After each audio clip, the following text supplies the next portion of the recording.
This is digital book burning. That's what this is. I mean, we're rewriting history in real time, right? So we're talking about like, and this is almost not even related, but it is in a weird way. It's just the first thing that I saw today. They're now, it's again, we're getting in near Christmas, and the idea of the "Baby It's Cold Outside" song that offends some people is a problem because they feel like the words in there. But whatever the reason is, it's an old song. But what they're doing now is they're rewriting it. They're changing the lyrics, and we're seeing this with statues and monuments. And the point is that was a time that actually existed. Whether it offends you or not, it doesn't change the fact that it's a real point in history. It's like censoring the historical documents about Nazi Germany, right? That happened. We can't just pretend it's not real because it offends your delicate senses. But the problem is now they're rewriting these things and they're changing it, and not changing it as if here's the different version. They're like, we need to just get rid of this old thing that's bad and offensive and reinsert this rewritten version of what our history is. That's so incredibly alarming to me. Like I've seen there's a lot of people talking about that now. It's like it's digital book burning, and it should be just as alarming and just as offensive as burning a book would be.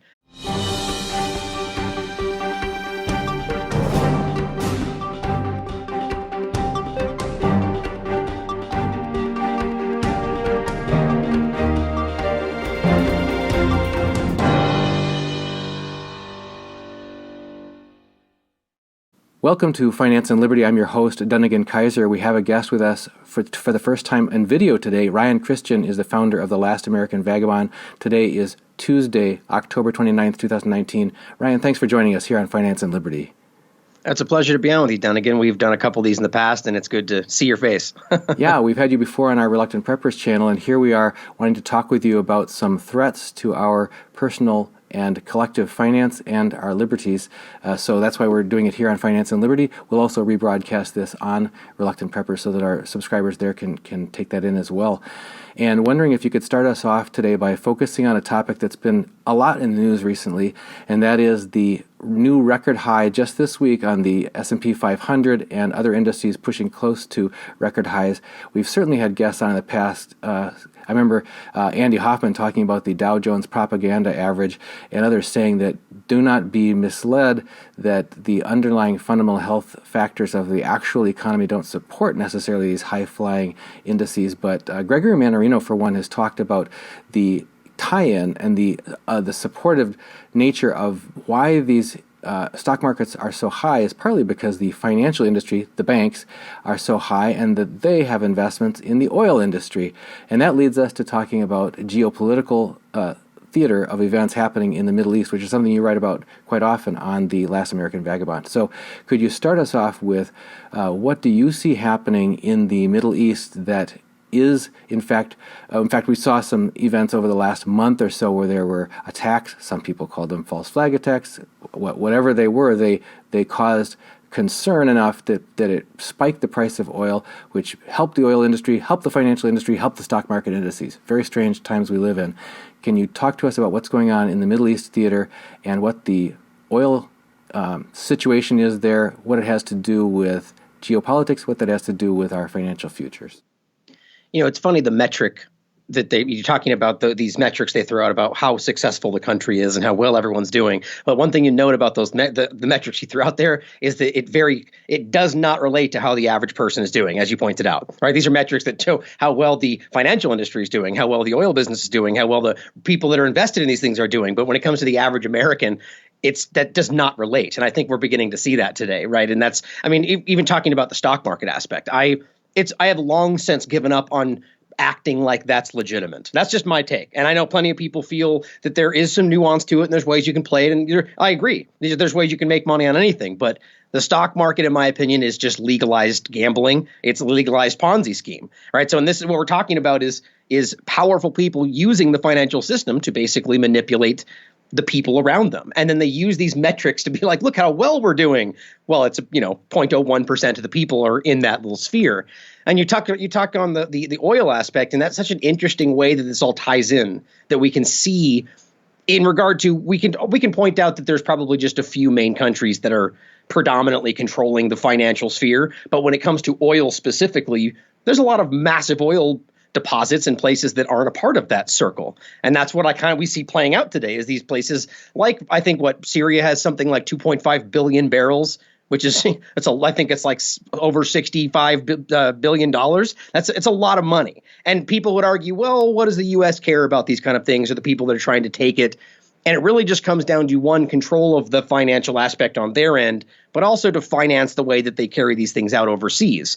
And when I'm talking about overseas, I'm talking about the operations they use to control the flow of the oil and control the flow of all of these things. And then to your question, the point of that is, if you can then manipulate the price of the oil in the process. We see these, attacks, or whatever you want to call it, in Saudi Arabia. And we can see that these attacks, either whether they were real or fabricated or whatever, benefited those people specifically in the situation. Let's just talk about Saudi Arabia. We're talking about the Aramco IPO and all these different things going on. It's clear that benefited them. So basically have powerful people that have in almost complete control over how this system is operating, who are then tweaking these numbers and then using real world situations like what's going on in Syria in order to manipulate that number to benefit themselves. To me, the whole thing is led by a corrupted entity situation, governments that ultimately lead us in this direction. And it never really amounts to what's best for the average people, whether you're in America, Canada, Saudi Arabia. The average people are the ones that basically suffer while these powerful people play their game. And I just don't think we can really trust any of it, from the stock market to, in the same idea where Trump's constantly talking about the jobs are up, unemployment is down. Are they? Really? Or have they just been constantly manipulating those numbers for decades? Obama and Bush did the same, So it's just a weird situation where I don't think we can really trust anything we're being told, and none of it accounts for how well we're doing as individuals. Back to the Middle East geopolitical situation, what potential trigger or flashpoint areas do you see either currently happening or potentially developing there that could in fact draw us further into conflict or be a threat to the financial stability of our financial world?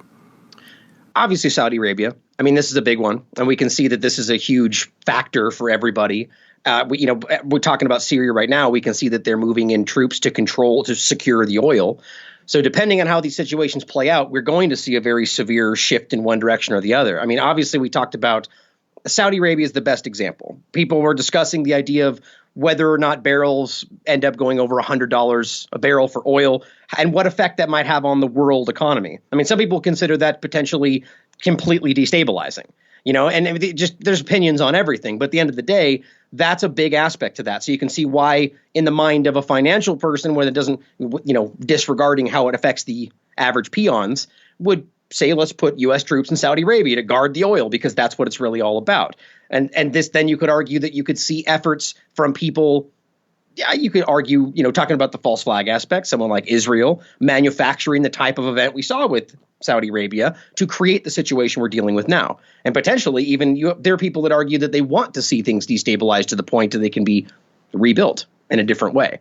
But there's plenty of these flashpoints. Oil is just one of them, right? But I think right now what we're getting into is obviously the world can see that we're getting to a point where we recognize fossil fuels are a bit archaic. There's ways that we need to go forward. And so now we're talking about things like rare earth minerals and things that they're being used in a militaristically today, but also technology. And I think China's a big one of those. Venezuela has a massive, I think it's cobalt or coltan. They call it blue gold. And this is, we don't even hear about this stuff today, but these are more profitable and more useful right now than oil. And so, but these are the way things are going. So oil is the one we get told about. So I argue in a lot of ways this is just where they want us focused. But when you talk about flashpoints, I think it's really about where they want us looking and how they abuse the situation. Oil is the big one right now. Before we leave talking about the Middle East theater, and there's other ones that are like it, you've mentioned in passing a couple of times that we're not being told about the real effects on the ordinary people on the ground. What are your main concerns? And this affects our second part of our title of liberty.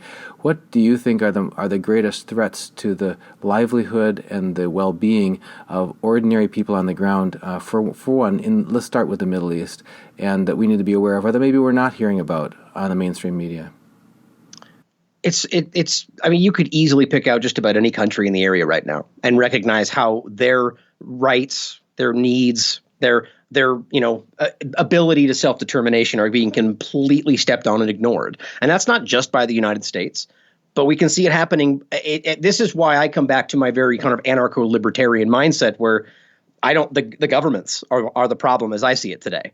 Doesn't mean we can't have a possible a situation where it could work appropriately, but right now we have a situation where government entities, largely we can see today, are the U.S. government, the Israeli government, the Saudi government, and a smattering of their allies around that, are basically operating with rampant lawlessness. That what George Galloway called it, rampant lawlessness, where they are just marching around the world, claiming they're doing good. And essentially, that's all they need to do. We're trying to do good things. And then they march around and they kill people and they bomb locations. And you could even argue they're actually trying to do good. What's the end result? Country after country after country left in complete ruin, completely destabilized, more suffering than ever. I actually made this argument the other day. We take someone like Saddam Hussein. We say, yes, the guy did bad things. And again, you can even argue that maybe some of that was propaganda. But let's just say, for sake of conversation, he's a bad guy, did lots of bad things, killed lots of people. The United States government overthrew that country, went in there and killed 500,000 children, over 1 million people, in the effort to take Iraq. Now, you could argue they were trying to do something good in that process. But at the end of the day, who killed more people? Who caused more suffering? Who caused more destabilization? Obviously, it was the United States government with the military. Saddam Hussein was an ally before whatever they decided to make him into a bad guy. And talking about Osama bin Laden and Baghdadi today, it's all the same kind of situation. But at the end of the day, all of this, for my long-winded response, is that the people on the ground are just the tools being used by these powerful governments to manipulate the emotions of the people they want to be involved, such as the American public. And say, oh no, people are suffering, we need to go and help them. And what honest person's not going to go, that's too bad, we need to do something about that. But the reality is they have no intention to do anything for those people, and usually they cause the suffering that they're dealing with in order to get you to react just like that.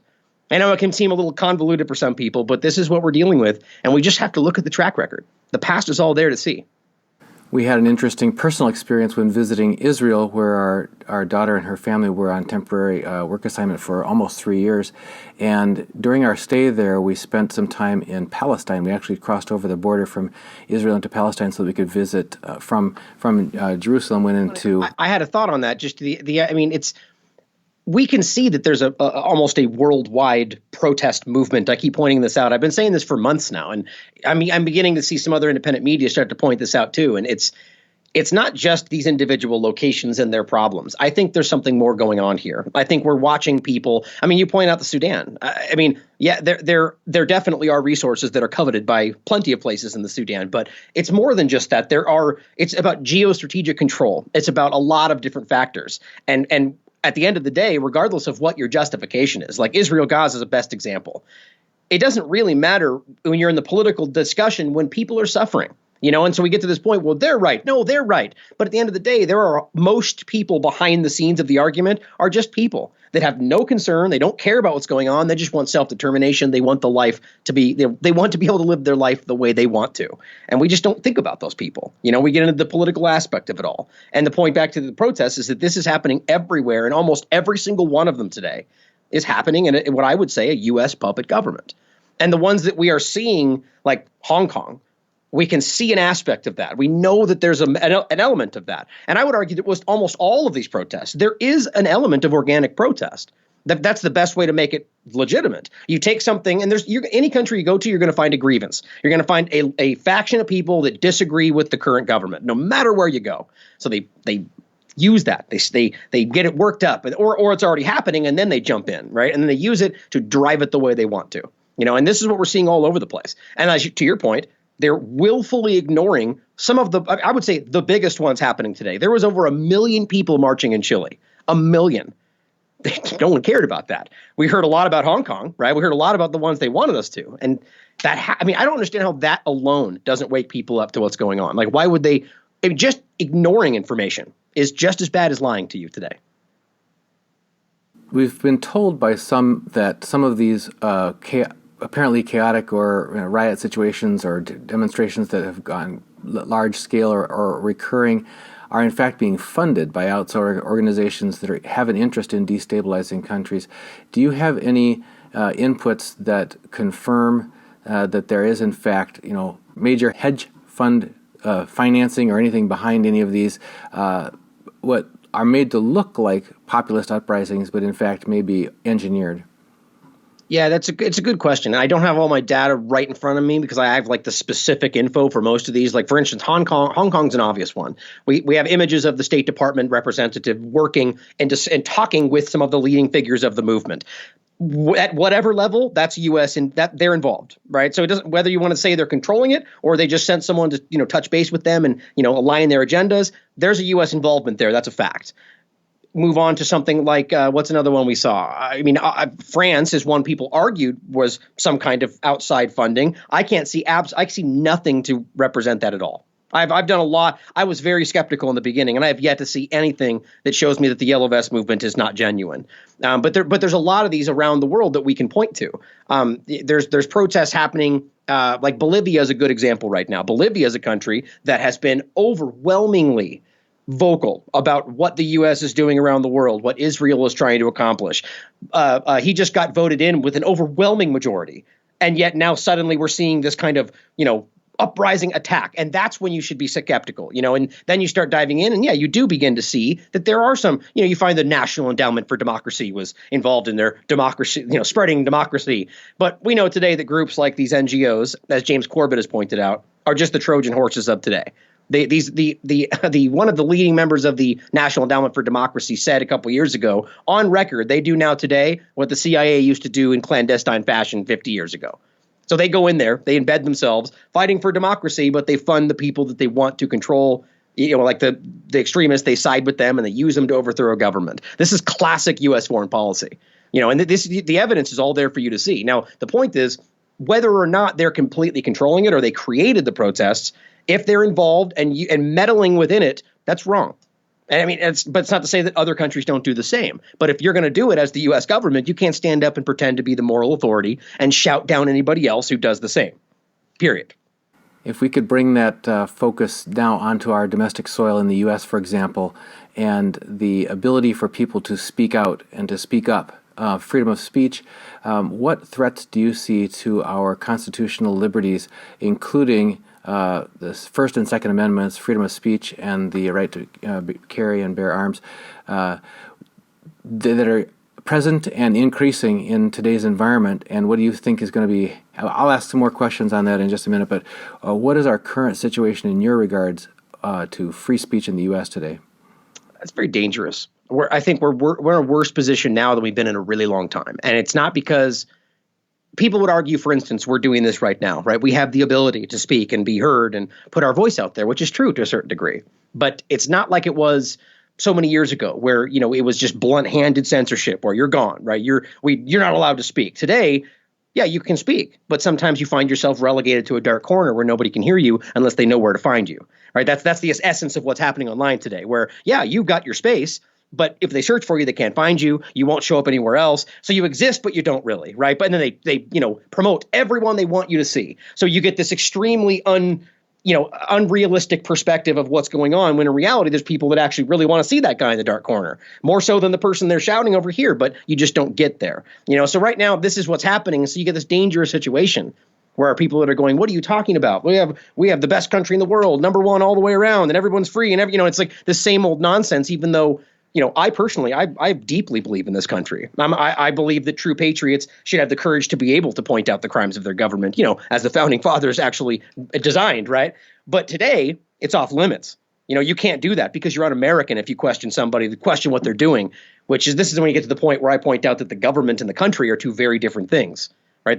They've blended that together to where now, well, if you think the government's wrong, well, then you hate the country. It's like, well, that's not even close to the same thing. So we're leading into this very weird suppressive time where they are just shutting down people without actually removing them. And now we see things, in regard to the Second Amendment. I mean, this is coming. And this I always point out, this ties directly to foreign policy. I'm talking about all this stuff. I'm pointing out to people, look at what our country's doing around the world. Look at what they're trying to take from other people while they claim to represent it here. And then they tell me that I'm a conspiracy theorist, because I'm pointing this stuff out. And even if it's just my opinion, I should still have the right to say it. Right. And then you step into the idea that the FBI has now deemed conspiracy theorists a domestic terror threat. That's a real thing. Right. That's happening today. So that's then their subjective opinion about what that deems. And so I could easily be a domestic terror threat today. And then we get into the idea of pre-crime, which is where this is all going, where we got people like Bill Barr who just introduced literal pre-crime in this country, like a real program. It's been talked about and tried, but this is happening now. And they're saying, well, people are shooting kids, and so we have to stop them before they commit crimes. And who do you think that's going to fall back on? I mean, even if it's all legitimate and all of it's actually trying to stop bad guys, you're telling me there's not somebody somewhere within this governmental organization that just might disagree with what I'm saying and just might lean on it to take out people like us, right? And then you just broaden it to say, in the real world, that's exactly what it's being built for, right? That's what this is about. It's about shutting down people like you and I who are trying to spread the information that is actually going on today. The facts are all right in front of us, and we're being told we're crazy. It's a weird time. We just interviewed Alex Newman, who's a well-known speaker and author about indoctrination of children in our government schools, and he echoed some of the sentiment of what you're just saying about children being taught so that they don't even have the ability to use logic and reason and to be able to rationally, participate in an actual debate about facts and reason their way to a conclusion, and don't have awareness of the events of history and significant writings of history that would inform provide the context for that. But it's all based on narrative and emotion, and really quite concerning for those who have children or grandchildren that are going to be subject to government education, is to really take a close, get better informed about what's going to be happening to their ability to read, think, and reason. You made me think of something else, and that was the ability of us to speak out and speak freely, but then be suppressed by in a covert way by being sort of either not able to be found on searches, that kind of thing. That's actually been admitted by people who are inside some of these organizations. And it made me remember, I need to say here, folks, to support our mission to talk about freedom and liberty and finance in a way that is uninhibited and unimpeded by corporate censorship, please go to patreon.com/reluctantpreppers, and you can support us for any amount on a monthly basis, and it will help to keep us independent, because upwards of 50% of our YouTube videos get flagged as advertiser not friendly by the automatic bots at YouTube. And by the time we do a manual appeal and they research it and finally sometimes flip them back to monetizable, the moment has passed, and we've already passed most of the opportunity to get that to support our mission here. So you can help support by design. us. Yep, right. That's how they do that. Yeah. So speaking of social media and the new brand of thought control and speech control that it can bring, we've had giants in the social media world, the big names in social media, some of them being brought before Congress, and some of them just admitting, or some of the people who are whistleblowers within those organizations saying that they're doing things to sway the narrative on the public scale. And now that we've got an election year, for goodness sakes, coming next year, just concerned about what is the battleground going to look like for those who are trying to maintain free thought and free speech as we enter an election year in the current environment of social media. Can you talk to us about that? Yeah, I think this is where this is all leading to. Obviously 2020 is an important election. And of course, I can promise you we're going to hear that it's the most important election of our lifetime, right? I've heard that every single election since I've been born. They got to make sure it's the most important one. They said that about the midterms last time. Remember, they really did. But they really need to make sure it's important. And then going into the social media today, as Donald Trump has made clear, it's a pivotal aspect of what's going on today. Right? They have to control the narrative. And today, social media is where that's existing. So this is what I think all of this is kind of building toward. And this is why they're, in a large way, some people would argue, and I actually don't feel it's this cut and dry, but that in a large way that there are plenty of these events, and whatever event you want to think of right now, that they are creating in order to justify the need to create these kind of laws. Now, you could argue whether or not that's actually happening or not. I think there's plenty of evidence to suggest it is, or at least it's possible, and they have before. But regardless of all of that, we're still going in a direction where, because of reason A, we need to take away more of your rights. Okay, well, why? Oh, because you're in danger right now. We need to make sure we're here to save you. And there's never any real tangible example of how I'm in danger. But they keep telling us that, it's ISIS one day, and it's North Korea the next, and now it's Venezuela. And just overall, we just need to take a little bit more of your rights. We need to increase that 100-mile constitution-free zone that encircles our country by just another mile. That's a real thing, by the way. For those who don't know that, there's a 100-mile constitution-free zone that encircles this country within our border. It's been reported on by the ACLU, which, by the way, I think is something like 70% of the country exists within that 100-mile border around the coastline. And that's an entire area where the Constitution doesn't exist. Wrap your mind around that for Americans that didn't know that happens. I mean, how can we be in a place where that doesn't exist? In a place that's inalienable, right? It's our inherent constitutional rights. Anyway, getting into social media today is all about shutting people down that are pointing these things out. And when we get into 2020, they need to control the way it's going. I mean, this is where you get into the discussion about Trump and whether people feel like he was, put there or whether he just was a fluke or not. I argue that there's little that happens today that they're not in some way controlling. I mean, there's WikiLeaks emails that admit that they wanted him on that final stage. You could argue it's because they thought he was going to lose, or maybe he was the dark horse all along. But if they can control the social media, they can control the way these things go. People like Google, these Silicon Valley elites, these massive corporations, most people are beginning to recognize they have more power than a country today. Google alone. I mean, think of the power you can. Most people in the world use this search engine. And if you can delist something, it doesn't exist. I mean, think about the power that wields going into an election. You just suddenly start delisting anything that's bad about the candidate you like, and you start promoting anything that's positive. And like you said, this is already admitted to. This is happening today. And they're shutting us down while allowing that to continue as we go into 2020. That's the reality of our democracy. You just gave me a chill because it made me think about what we're told about Nazi Germany and from the early 30s into the late 30s, where book burnings and that kind of thing.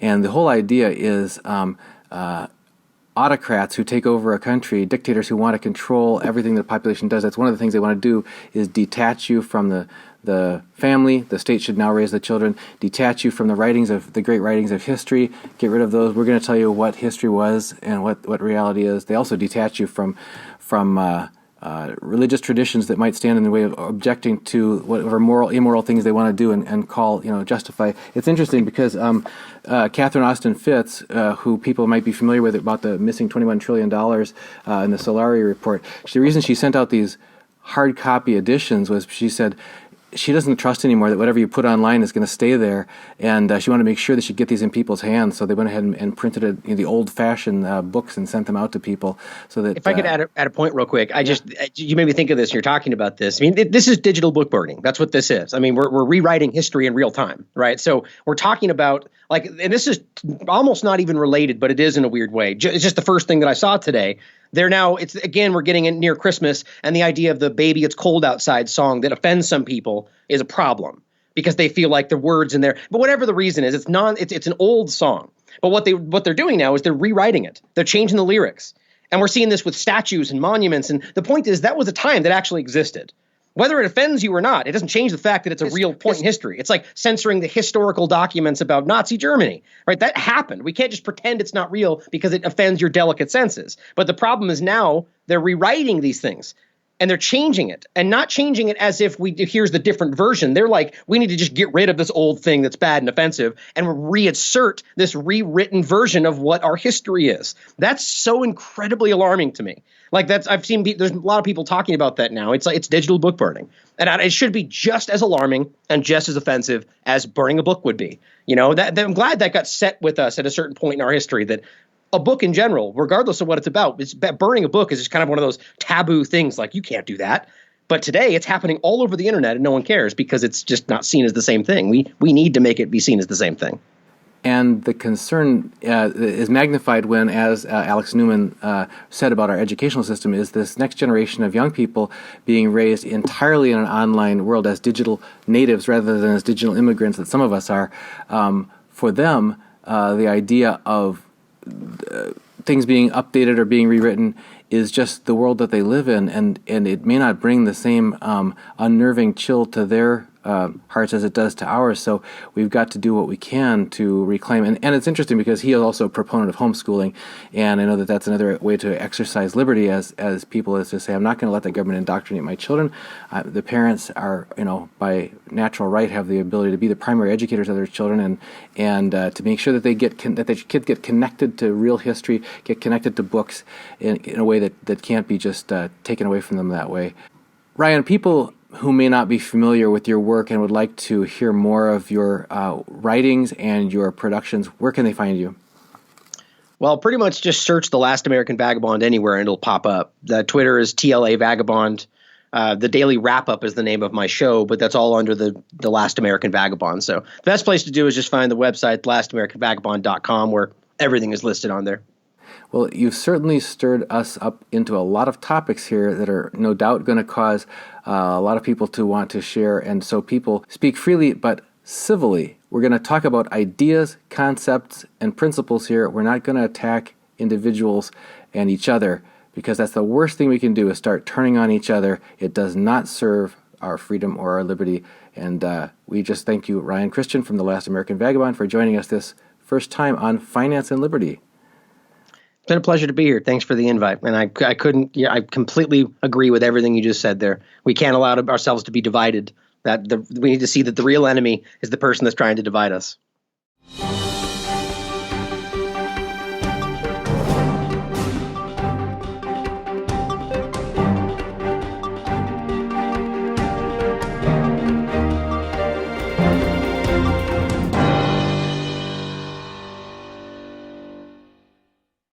Hey, Reluctant Preppers, if you want to hear more bonus footage from other guests we've had on, come on over right now to patreon.com/reluctantpreppers and access that bonus footage there.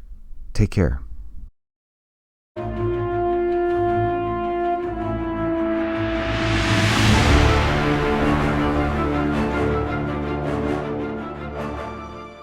It seems so hard to order. Who can I trust, and how do I even start? Oh, you just go to sdbullion.com/rp, pick out whatever gold or silver you want, add it to your cart, you can check out, and it's on its way. And they're A+ rated by the Better Business Bureau. Wow, it's that easy? Your first ounce of silver is at spot price, and you get free shipping on any order over $99 at sdbullion.com/rp.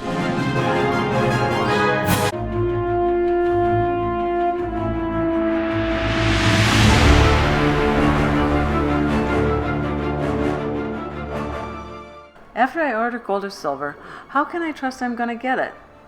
And I don't want everybody to know that I'm ordering gold and silver. Oh, it's okay. It's fully insured, it's trackable, and you have to sign for it, so nobody else is going to get it but you, and it comes discreetly packaged. If you order a small amount, like maybe gold, it'll probably come in a box that looks something like this. Okay.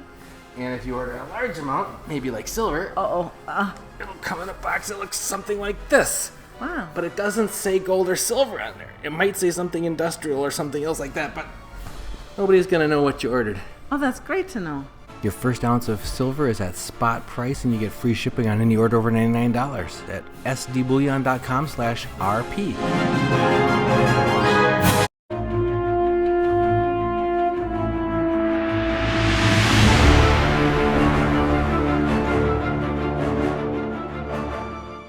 If I own gold or silver, how will I ever be able to spend it?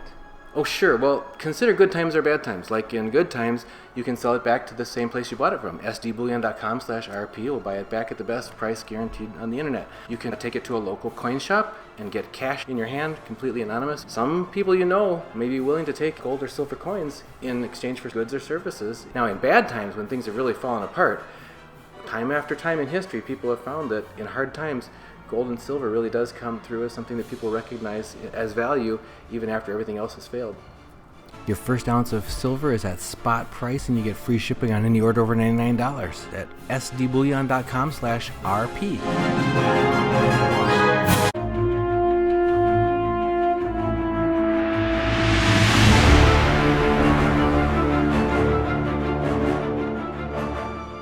What if gold or silver drop in price after I order it? Well, everything fluctuates with time, but nothing is held up longer and better than gold and silver throughout all the changes that have happened in history. Your first ounce of silver is at spot price, and you get free shipping on any order over $99 at sdbullion.com/RP.